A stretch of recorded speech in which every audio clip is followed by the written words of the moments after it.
person.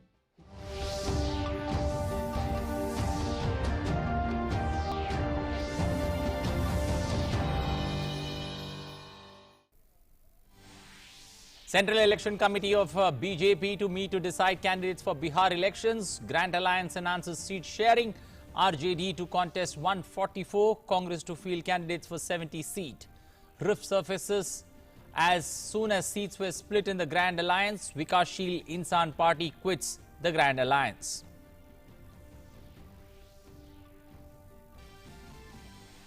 Uttar Pradesh Chief Minister Yogi Adityanath orders CBI inquiry in Hathras case. DGP and Additional Chief Secretary meet victim's family. Union Minister Smriti Irani accuses opposition of indulging in politics on the issue.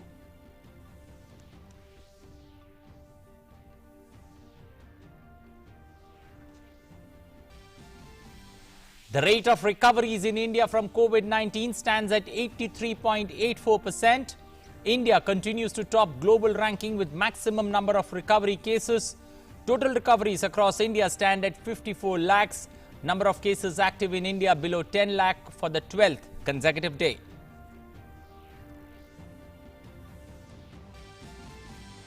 US President Donald Trump's health condition improves and is off supplemental oxygen.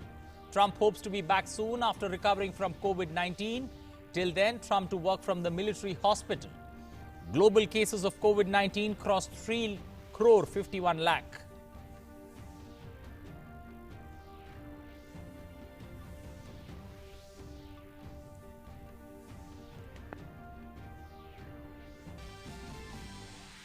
And in sports, top seed Novak Djokovic and Stefanos Tsitsipas enter round 4 of the French Open.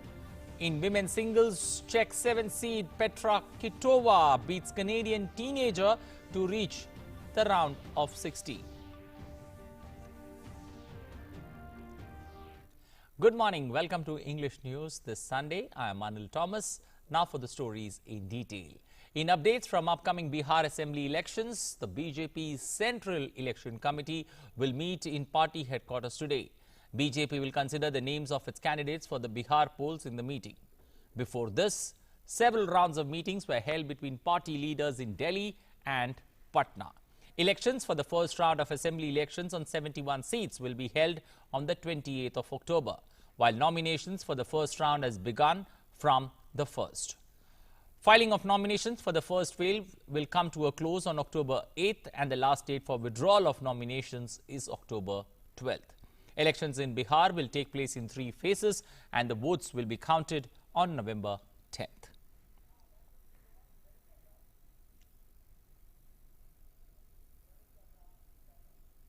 However, the opposition Grand Alliance in Bihar sought to steal a march on Saturday when it announced its seat-sharing formula for the 243-member state assembly. Elections amid the dissenting note from one ally, that's the Vikashsheel Insan Party. The final deal of seat sharing was announced in a joint press conference of the leaders of 6 parties in Patna. RJD leader and former Deputy Chief Minister Tejasvi Prasad Yadav announced that the RJD will fight on 144 seats while the Congress will field its candidates on 70. In addition, Congress has also got a chance to contest from Valmiki Nagar Lok Sabha seat on which by-poll is scheduled for the 7th of November along with the state assembly polls. He said new entrant in the Grand Alliance, the left-wing parties will together contest on 29 seats. After the press conference, chaotic scenes were witnessed at the venue when VIP party workers raised slogans against RJD leader Tejasvi Prasad Yadav, blaming him for deceiving Mukesh Sahani over seat sharing. Mukesh Sahani, popularly known as the son of Malla, fumed after other leaders had left the venue, saying they have been stabbed in the back. He declared that his Vikashsheel Insan Party will not be a part of the alliance wherein the trust reposed has been betrayed. Ahead of Bihar Assembly polls, Mayawati-led BSP party's Bihar unit chief Bharat Hind joined the Rashtriya Janata Dal on Saturday.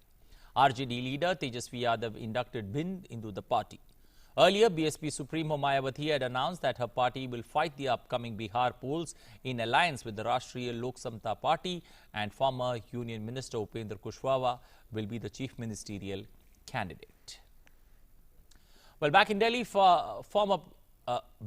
here, Prime Minister Narendra Modi on Saturday inaugurated the Atal Tunnel in Manali. The world's longest highway tunnel is an all-weather tunnel named Atal Tunnel Rohtang.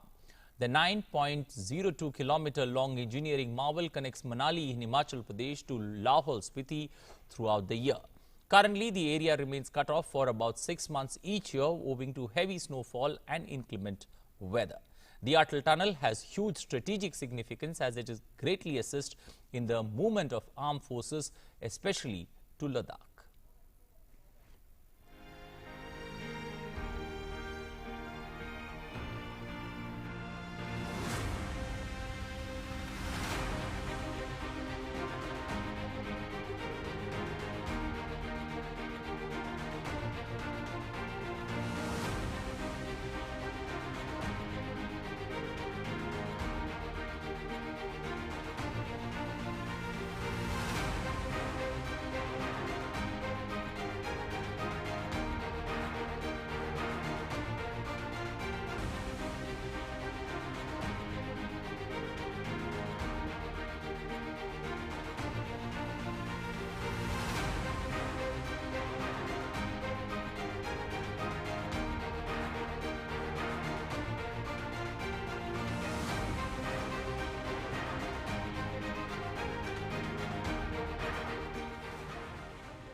When Prime Minister Narendra Modi inaugurated the all-weather Atal Tunnel on Saturday, it was a moment of pride for the entire country to have accomplished an engineering marvel that will reduce the distance between Manali and Leh by 46 kilometers and cut travel time by 4 to 5 hours.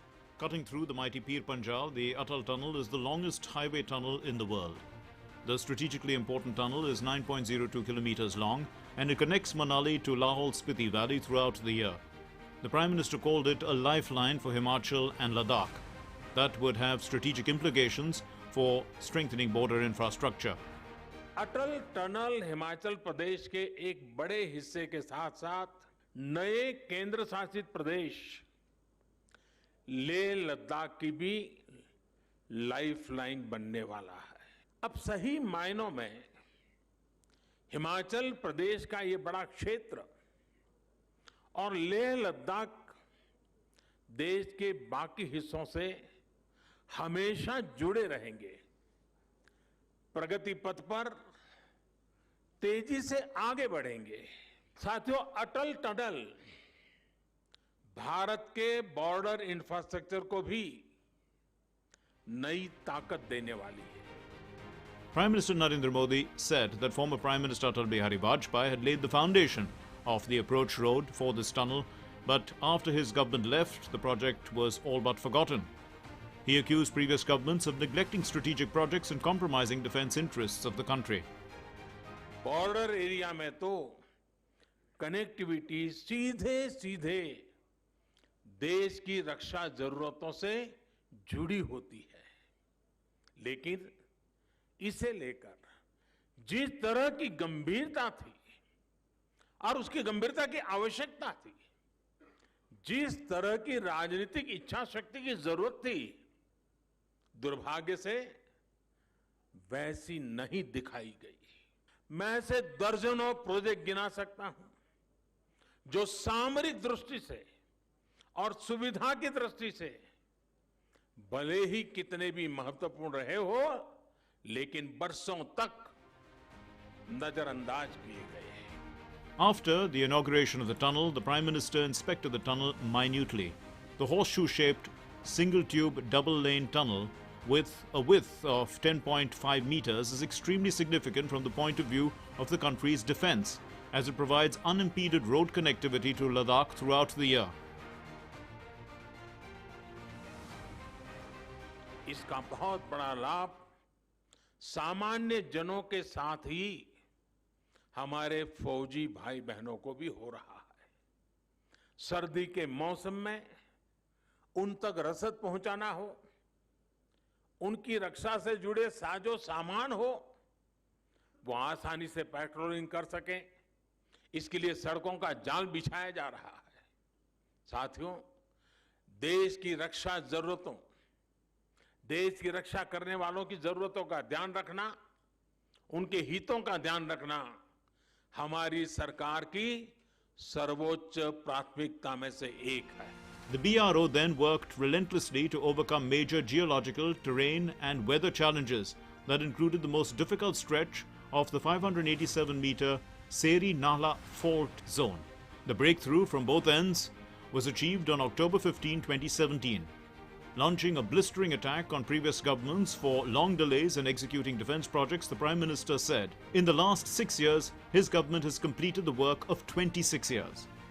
देश हित से बड़ा, देश की रक्षा से बड़ा हमारे लिए और कुछ नहीं है। लेकिन देश ने लंबे समय तक वो दौर भी देखा है जब देश की रक्षा हितों के साथ समझौता किया गया। देश की वायुसेना आधुनिक फाइटर प्लेन मांगती रही।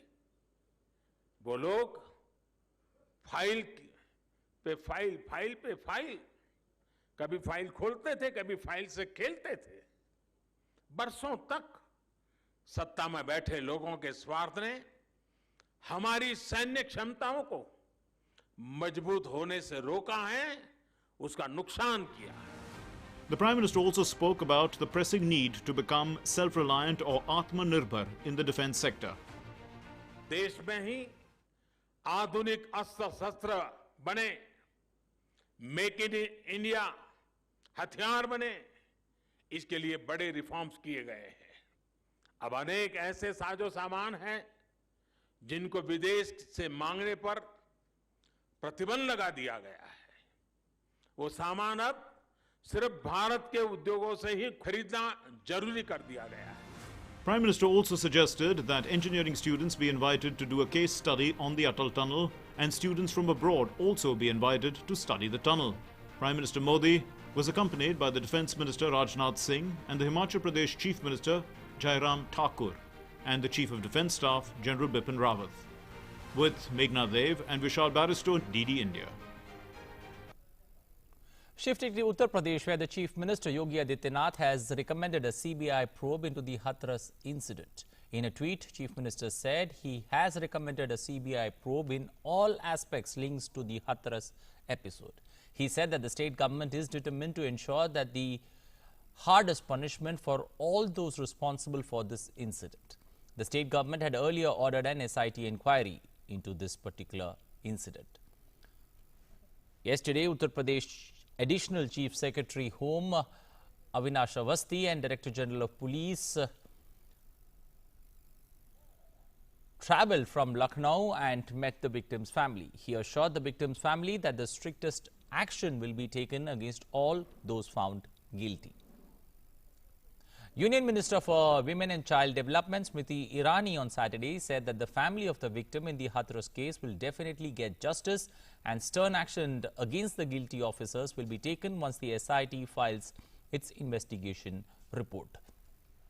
The Union Minister has accused the opposition of indulging in politics on the issue. कोई भी राजनीतिक दल, कोई भी राजनेता स्वयं अगर किसी भी विषय पर राजनीति करना चाहता है तो एक लोकतांत्रिक देश में मैं उस नेता को रोक नहीं सकती, लेकिन जनता ये समझती है कि उनकी हाथरस के तरफ जो कूच है वो उनकी राजनीति के लिए है, इंसाफ के लिए नहीं है। Well, Chief of Army Staff General Manoj Narwane and Foreign Secretary Harsh Shringla will be on a 2-day visit to Myanmar from today. During their visit, the delegation will call on the State Council of Myanmar, Aung San Suu Kyi, and Commander-in-Chief of the Myanmar Armed Forces, Senior General Min Aung Hlaing. External Affairs Ministry in a statement said that the visit will provide an opportunity to take stock of the existing bilateral ties and strengthen cooperation in areas of mutual interest. It said India-Myanmar relations are historic, multifaceted and marked by mutual trust and respect. India attaches high priority to its relationship with Myanmar in accordance with its neighborhood first and Act East policies. In the recent times, both sides have strengthened their cooperation in several areas, including connectivity and trade development, energy capacity building, defense and security, culture and people-to-people links. The ME said due to the ongoing COVID-19 situation, few direct exchanges have taken place between the two sides. India has exponentially scaled up its testing capacity from January to more than 7.7 crore in October. The Health Ministry has shared graphical presentation of the exponential increase in testing. Ministry has tweeted a graphical chart where 7 crore 78 lakh 50,403 samples were tested till 3rd of October. Testing has worked as a highly effective tool to limit the spread of infection with progressively falling positivity rate.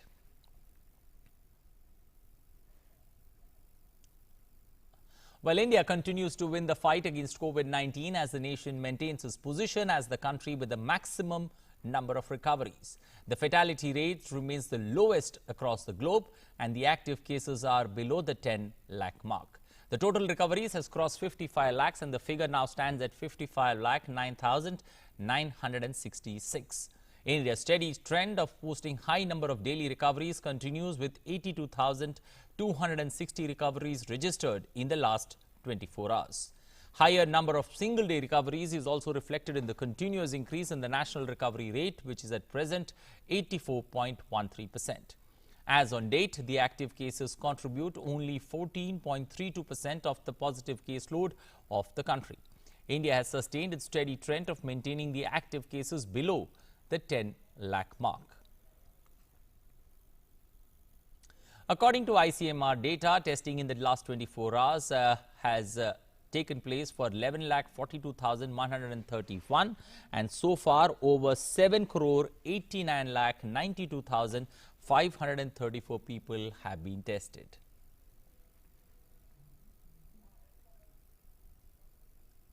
Union Minister of Health and Family Welfare Dr. Harshvardhan will answer questions posed by his social media interactors on the 4th episode of Sunday Samvad. Health Minister will today give the details about India's coronavirus vaccine plan. Besides the present COVID crisis, questions cover a multitude of queries concerning the medical infrastructure, the future of public health in India, India's contribution to climate change, research and achievements in meteorology. Well, after recovering from COVID-19, Union Minister for Petroleum and Natural Gas and Steel, Dharmendra Pradhan, donated his plasma. He donated his plasma at the SCB Medical College and Hospital in Cuttack on Saturday. Pradhan is the first Union Minister to donate his plasma after fighting the infection for nearly 3 weeks. Union Minister urged people to donate their plasma for the well-being of the people infected with COVID-19 and save precious lives. Plasma therapy भी एक कारगर उपाय हो सकता है, इसे experts का, doctors की अनुमान है, प्रेडिक्शन भी है, कहना भी है। और मैं जब खुद कोविड ट्रीटमेंट ले रहा था तो मेरे ऊपर भी प्लाज्मा थेरेपी का अप्लाई किया गया था। तब से मेरे मन में एक बात था, जब मैं ठीक हो जाऊंगा मैं खुद भी प्लाज्मा डोनेशन करूंगा। मेरे प्लाज्मा अगर कोई कोविड पीड़ित भाई बहन के काम पे आएगा, ये मेरे लिए व्यक्तिगत रूप में बड़ा संतोष की विषय रहेगा। Well, a first by the Union Minister there. Well, moving on, the second edition of the bilateral naval exercise Bongo Sagar between India and Bangladesh was held on Saturday in the northern Bay of Bengal. Ships from both navies participated in the surface warfare drills, seamanship evolution and helicopter operations. Indian Navy ships Kilton, Kukri and Bangladesh Navy ships Abu Bakr, Portroy, Hello and MPA undertook maneuvers, surface drills, Hello operations and seamanship evolutions. Bongo Sagar will be followed by the third edition of the India-Bangladesh Coordinated Patrol or CORPAT on the 4th and 5th of October.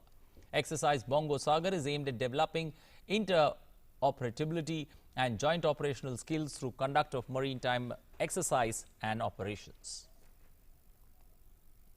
The Union Public Service Commission or the UPSC is conducting the Civil Services Preliminary Examination today at 2,569 centers across 72 cities in the country.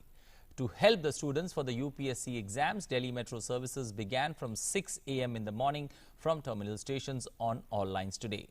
More than 10,58,000 candidates have applied for the examination this year. Meanwhile, Central and Western Railways will also allow candidates appearing for UPSC prelims to travel by special suburban trains over Mumbai Suburban Railway Network during the examinations. Mani Bhavan Sangrahalaya in Mumbai was among the major centers of Mahatma Gandhi's nationwide movements during the freedom struggle. Whether it was Satyagraha against the Roll Act or the Swadeshi movement, this place was considered as the strategic fort of Gandhiji. All the memories associated with Mahatma Gandhi in Mani Bhavan are preserved, making people aware of that era.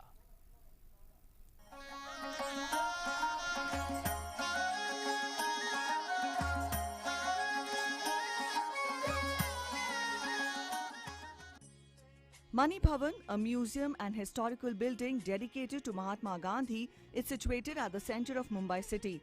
The place, which was popularly known as Gandhi's house in Maharashtra, was the focal point of his political activities in Mumbai between 1917 and 1934. 1917 was the year when Gandhi gave a message of self-reliance and Swadeshi to the nation with the help of charkha, which was quite effective. Gandhi's charkha is preserved here. Besides, all the places where he used to hold meetings from where he was arrested are shown here through a series of illustrations. आज यह मणि भवन देश विदेश के प्रवासियों को आकर्षित करता है, बड़े बड़े नेताओं को आकर्षित करता है, विद्यार्थियों को आकर्षित करता है, साधारण जनता को आकर्षित करता है, यहाँ तक कि हमारी पंचायत की बहनें भी यहाँ आती हैं और वह सीधा संबंध गांधी जी के साथ जोड़ देती हैं, क्योंकि वे जानती हैं कि गांधी जी गांवों की उन्नति चाहते थे. People associated with Mani Bhavan motivate people to follow Gandhi's ideals and their paths. Be it about cleanliness or self-reliance, the work of spreading Gandhi's ideas through various programs is being done through different activities here. हम गाँवों में महिलाओं के लिए सक्षमीकरण योजनाएं चला रहे हैं और स्वच्छतेतून आर्थिक क्रांति ऐसा करके हम कचरा उसमें से गीला कचरा ओला कचरा में से हम खत बनाते हैं और महिलाओं उसके लिए गांव भी स्वच्छ हो जाता है और महिलाओं को भी आर्थिक मदद मिल जाती है.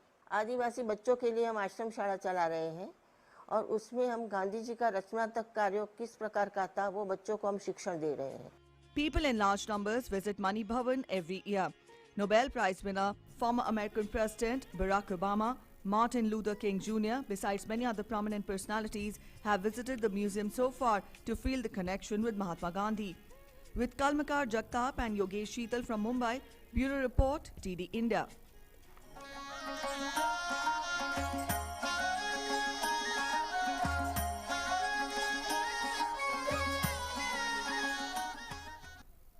Well, that's part of our series on tracking Mahatma Gandhi's footsteps. Well, now shifting focus to news from across the globe, taking a first look at COVID numbers from across the world. As per the latest update, over 10,37,000 people have died worldwide due to COVID-19, while over 3,51,00,000 people have infected the virus. As many as 2,61,00,000 people have also recovered from the virus so far. United States continues to top the list, being the worst hit country by the pandemic so far, with the highest number of COVID-19 cases. Over 76 lakh cases reported in the US, while 2,14,000 people have lost their lives due to COVID-19. In terms of death toll, Brazil stands second on the tally, with 1,46,000 deaths being reported in the South American nation. On to sports, world number one Novak Djokovic put in another assured performance to beat Daniel Galen and reach the fourth round of Paris. The 33-year-old Serb, bidding for his 18th Grand Slam title, defeated the Colombian qualifier 6-0, 6-3, 6-2.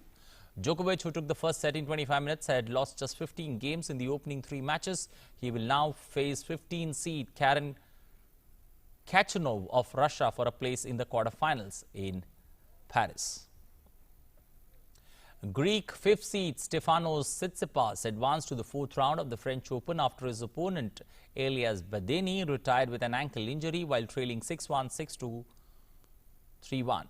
Tsitsipas will play Grigor Dimitrov after Roberto Carballes Baena retired when the Bulgarian 18th seed was leading 6-1, 6-3. On to the women's sections of the draw, Czech 7th seed Petra Kvitova overcame a slow start to beat Canadian teenager Leila Fernandez and reached the French Open 4th round. Two-time Wimbledon champion Kvitova trailed 5-1 in the opening set, but stormed back to win 7-5, 6-3 against the impressive 18-year-old. She will face China's Zhang Shui for a place in the last 16. Tunisia's Ons Jabeur made French Open history on Saturday when she became the first Arab woman to reach the last 16 of the clay court Grand Slam.